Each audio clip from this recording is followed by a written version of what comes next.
आत्मीय भाइयों एवं बहनों, आपको पढ़कर सुना रहे हैं महापुरुषों के अविस्मरणीय जीवन प्रसंग भाग 2, पृष्ठ 1.26। अमेरिका के महान निग्रो श्री रिचर्ड एलन। आइए सुनते हैं। मित्रों, अमेरिका का अफ्रीकन मेथोडिस्ट एपिस्केशल चर्च आज एक महान राष्ट्रीय संस्था माना जाता है। यह संस्था धर्म के आधार पर संसार में सेवा और भातृत्व भाव का प्रचार करती है। इसकी ओर से संसार के प्रत्येक भाग में शिक्षा संस्थाओं और सेवा संघों की स्थापना की गई और की जा रही है। इसके मिशनरी संसार के हर कोने में जाकर धर्म और प्रेम भाव का प्रसार करते हैं। इस संस्था को अमेरिका की एक विशाल राष्ट्रीय शक्ति माना जाता है। इस संस्था का महत्व इस बात से और है कि इसके संस्थापक एक निग्रो थे। उनका नाम श्री रिचर्ड एलन था। श्री रिचर्ड एलन का जन्म 1760 के आसपास फिलडेल्फिया में हुआ था। वे एक गुलाम वंश में पैदा हुए थे। उनके माता पिता दास थे और वे बालकाल में ही डेलावेयर के एक किसान के हाथ बेच दिए गए थे। उन दिनों हमें अफ्रीका के हबशियों की आत्मा का उद्धार करने के बहाने लोग उन्हें ईसाई धर्म में दीक्षित करने के लिए ले जाते थे और दास बनाकर उनसे पशुओं जैसा काम लेते थे। स्वार्थ के लिए दरअसल उनकी आत्मा का हनन कर डालते थे। यद्यपि उनको दीक्षित ईसाई धर्म में ही किया जाता था, किंतु श्वेत लोग उनके साथ धर्म बंधुत्व का व्यवहार न करते थे। इस प्रकार अमेरिका में बहुत से अश्वेत ईसाई दास ला कर रखे गए थे। उन्हीं में से एक श्री रिचर्ड एलन भी थे। साथियों,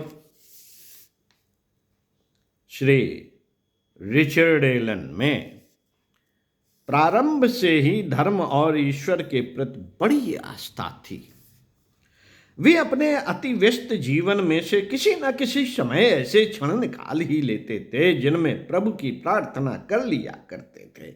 अपने परिश्रम, काम और आज्ञाकारिता से प्रसन्न कर उन्होंने आगे चलकर मालिक से खेत पर ही एक छोटी सी प्रार्थना सभा करने की अनुमति ले ली थी। ईसाई होने के नाते उसे धर्म के नाम पर वह छोटी सी छूट देनी ही पड़ी थी। श्री रिचर्ड ने इस अवसर का पूरा लाभ उठाया और वे अन्य खेतों पर काम करने वाले निग्रो लोगों को मध्यांतर के समय जमा करके प्रार्थना और उपदेश करने लगे।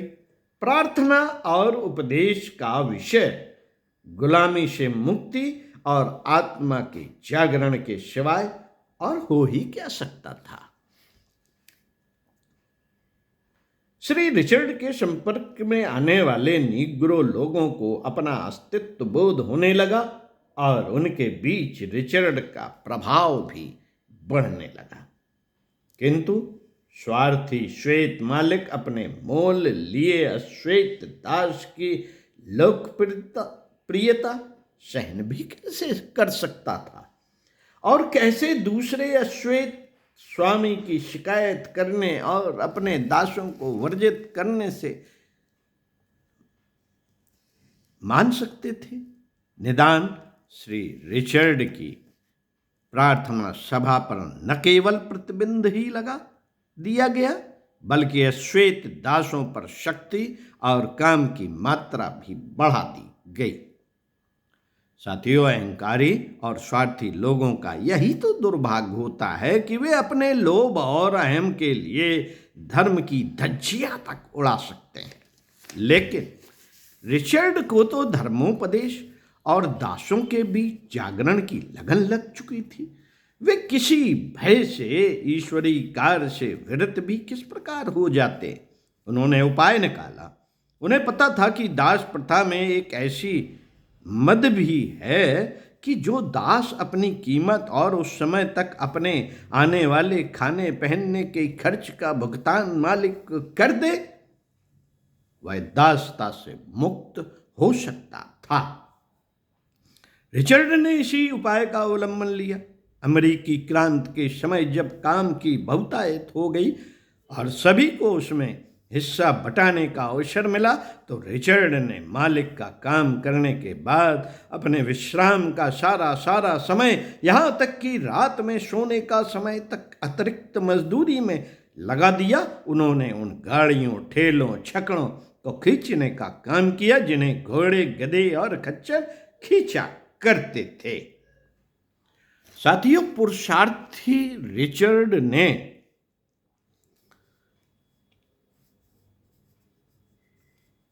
आदमी बनने के लिए पशुओं के योग परिश्रम करने से मुंह न मोड़ा।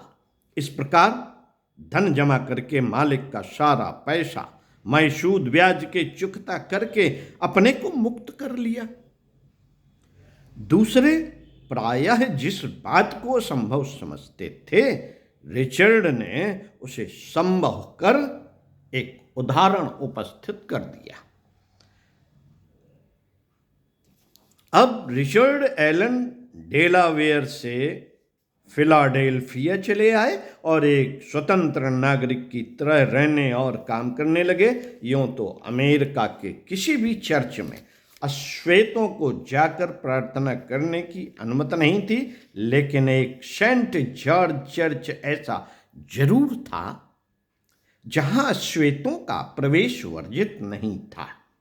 पता नहीं इस उदारता का पुण्य किस भगवान ने लिया था और किस मुहूर्त में मानवीय क्षमता के भावी बीज बो गया, जिसकी फसल उस समय से लेकर अब तक फलती फूलती चली आ रही है और उसकी उदारता निकट भविष्य के अश्वेत अमेरिकनों को दासता और श्वेत अमेरिकनों को उसके पाप से पुण्यतः मुक्त कर दे।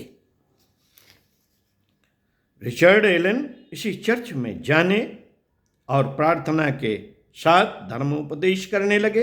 सच्ची प्रार्थना और उसके साथ जुड़ी हुई मांगलिक मनोकामना में बड़ा प्रभाव और प्रताप होता है। रिचर्ड के व्यक्तित्व, वक्तव्य और भक्ति से खिंचकर फिलाडेल्फिया के सारे अश्वेत दास उस चर्च में जाने और जागरण पाने लगे। अश्वेतों की भीड़ ने श्वेतों की संख्या नगण्य कर दी। निदान श्वेत बगला भगत प्रभु की प्रार्थना तो भूल गए और धर्म की उस अभिवृद्धि को रोकने की दुर्भिसंधि में लग गए। पहले तो उन्होंने चर्च में अश्वेतों का प्रवेश निषिद्ध करने की सोची, लेकिन प्रस्ताव लाने का साहस न पड़ा। उसके बाद उन्होंने असहयोग और बहिष्कार की नीति अपनाई। उसका परिणाम उल्टा निकला। संख्या के अनुपात से वे स्वयं ही बहिष्कृत हो गए और अंत में जब कोई वश न चला तो असुरता पर उतर आए। एक दिन चर्च के अधिकारियों ने अपने श्वेत सदस्यों की सहायता से श्री रिचर्ड एलन को प्रार्थना करते समय बीच में ही रोककर बलपूर्वक चर्च से बाहर निकाल दिया। ईर्ष्या और अहंकार के वशीभूत उन्होंने यह भी न सोचा कि उनके ऐसा करने से स्वर्ग में बैठी प्रभु ईशा की आत्मा को कितना गहरा आघात पहुंचा होगा। किंतु धर्म धंधकों का तो काम ही उस परम प्रभु को दुखित और पीड़ित करना होता है, जिसके नाम पर वे खाते कमाते और अंदर आदर पाते हैं। और महत्व की बात यह होती है कि उनका पाप परिताप की ओर से जाने के लिए इस अस्वयंभावी परिणाम की ओर नहीं देखने देता। उघरे अंत न होई निभाहु, उघरे अंत न होई निबाहु, काल नेम जिम रावण राहु। साथियों, इस घटना से श्वेत भक्तों में रोषपूर्ण असंतोष फैल गया और अशांति की संभावना खड़ी हो गई। किंतु शांति प्रिय रिचर्ड ने परिस्थिति संभाल ली। उन्होंने अपने अनुयायी श्वेतों को समझाया, ईसा धर्म के सच्चे अनुयायी दुर्व्यवहार का बदला दुर्व्यवहार से नहीं, प्यार से देते हैं। हम इस अपकार का प्रतिकार करेंगे, लेकिन सुंदर सृजन द्वारा वे उसे व्यक्तिगत संपत्ति समझकर हमें भगवान के मंदिर से निकालते हैं। हम कहीं भी आकाश के नीचे खड़े होकर प्रार्थना कर लेंगे। धरती के फर्श, आकाश की छत वाला यह सारा संसार भगवान का मंदिर ही तो है। हमें ईंट पत्थरों से बनी एक ऐसी इमारत के लिए झगड़ना उचित नहीं जहां भगवान की जगह पर उसके ठेकेदारों का अधिकार हो। दूरदर्शी रिचर्ड एलन ने श्वेतों के संगठन और अवसर को परख लिया और बड़े प्रयत्नों के साथ स्वतंत्र अफ्रीकी समाज नामक हितकारी संस्था स्थापित कर दी। आगे चलकर इसी संस्था के आधार पर उन्होंने श्वेतों के लिए बैथेल मेथोडिस्ट एपिस्कोपल चर्च भी स्थापित किया, लेकिन श्वेतों के प्रवेश पर किसी प्रकार का प्रतिबंध नहीं लगाया। यही वह चर्च है जो आज अमेरिका की शक्तियों में से एक महान शक्ति माना जाता है और जिसके इस समय 10 लाख से ऊपर स्थायी सदस्य हैं। उन्हीं दिनों फिलाडेल्फिया में पीलिया रोग का प्रकोप हुआ और इस महामारी से सैकड़ों लोगों की प्रतिदिन मृत्यु होने लगी। तथापि परिश्रम से प्राप्त सच्चे स्वास्थ्य के कारण अश्वेतों की मृत्यु संख्या कम रहती थी। महामारी में इतना भय फैल गया कि श्वेत नागरिक घर छोड़कर भागने लगे, रोगियों की सेवा करने लगे, लाशों को दफनाने और उन्हें दवा देने वालों का अभाव हो गया। सारा नगर उजाड़ होने लगा। यह रोग प्लेग का ही एक प्रकार था और संक्रामक माना जाता था। अस्तु छूत लगने के भय से परिवार के लोग अपने रोगियों को मरता छोड़कर भाग जाते थे। इस आपत्ति काल में रिचर्ड एलन ने अपने अश्वेत साथियों की सहायता से श्वेतों की महान सेवा की। उन्होंने रोगियों की परिचर्या, लाशों को दफनाने और परिवारों की व्यवस्था का प्रबंध किया। उनकी इन सेवाओं ने रिचर्ड एलन की ख्याति दूर दूर तक फैला दी। इसी आपत्ति काल में रोगियों की सेवा करने के लिए रिचर्ड एलन ने नीग्रो पुरुषों को डॉक्टरी का और स्त्रियों को परिचारिका का प्रशिक्षण भी दिलाया, जिससे इनका सामाजिक स्तर ऊंचा हो गया। संसार भर में नीग्रो लोगों की इस सेवा को मान्यता दी और उनके नेता की प्रशंसा की। तब भी ऐसे अनेक श्वेतों की कमी नहीं थी जिन्होंने कृतज्ञता पूर्वक उनकी इस महानता में भी बुराई निकाली और धनोपार्जन का लांछन लगाया, जिसका उत्तर देते हुए रिचर्ड एलन ने लिखा, उस आपत्ति काल में प्राप्त होने वाला धन इतना कम था कि उससे मजदूरों की मजदूरी और मृतकों के लिए कफन भी पूरा न पड़ता था। हम लोगों ने तो धर्म का आधार और ईश्वर का विश्वास लेकर पीड़ितों की सेवा करने के लिए उस अग्निकुंड में अपने को ढकेल दिया था। हमारी आस्था के अनुसार ईश्वर ने हमें समस्त भयों से मुक्त करके हमें शक्ति प्रदान की और हमारे हृदयों को अधिकाधिक परोपकारी बनने और सेवा करने की प्रेरणा दी। साथियों, श्री रिचर्ड एलन का सम्मान इतना बढ़ गया कि वे फिलाडेल्फिया की सामाजिक संस्थाओं और चर्चों तक के प्रधान बनाए जाने लगे। अपनी इन स्थितियों द्वारा निग्रों के बीच संगठन और जागरण की और आगे बढ़ाया, जिससे श्वेत मालकों को भय हो गया कि कहीं अश्वेत दास शक्ति न पाले।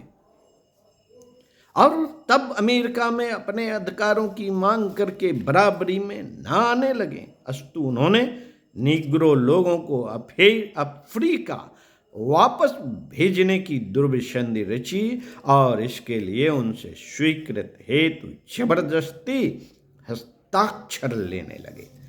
श्री रिचर्ड एलन ने बल प्रयोग का डटकर विरोध किया और विरोधियों की एक न चलने दी। उन्होंने श्वेतों की रक्षा के लिए बहुत से संघों और विशाल संगठनों का आयोजन किया और इस प्रकार निग्रो लोगों को निष्कासन रोक दिया गया।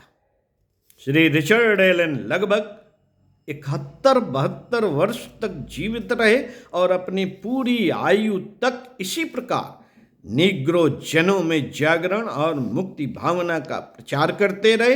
1831 में जब उनकी मृत्यु हुई उस समय तक अमेरिकी अश्वेत दास बहुत कुछ जाग चुके थे उनके बीच।